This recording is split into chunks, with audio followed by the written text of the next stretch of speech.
Baby pa isa. Di pa ako ready. What? Hahaha, sabi ko pa isa pa try ng skin. Okay ka lang? Sana all pinapakilala yung baby niya. Nag-chat dito si Melissa na si Lunox daw baby niya. Dahil proud ako sa GF ko, sinabi ko dito na yung baby ko 5'1 yung height. Ano connect sa chat ng kalaban? At respeto sa single naman chat ni Farsa. Nod-nod na lang sa Facebook ng mga magjowa. Sinabi naman ni Bay na mahirap na nga daw siya, wala pang baby.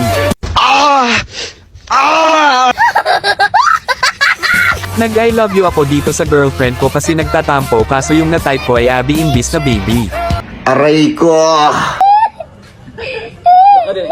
Sino si Abby? Andito na naman ako sa part na mahihirapan na naman mag-explain sa GF ko, kaya nag-chat ako dito, baby yun mali lang.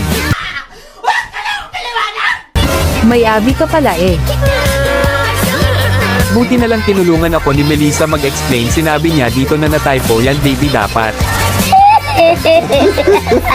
Kaya sinabi ko dito na buti pa kalaban na gets. Sinabi ni Melissa dito na baby din tawag niya sa GF niya, kaya ganyan din siya minsan. Bibi ka? Bibi ka? Gising na ikaw. Parehas kasi mga lalaki kaya pinagtatakpan. Kaya kahit si Melissa nakapagsabi ng mga babae talaga. Women. Yan, ang hirap sa inyo kung ano iniisip ninyo. Abby sabi eh.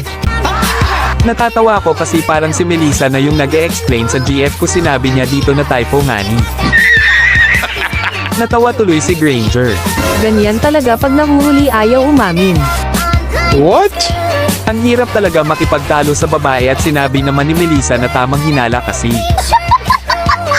At kahit daw si Melissa pinagkakamalan may babae. Kaya sinabi ko naman dito na si Juliet nga napapanaginipan niya na may babae, totoo na daw. Aray ko! Sign na kasi yun. At in your dreams naman chat ni Melissa.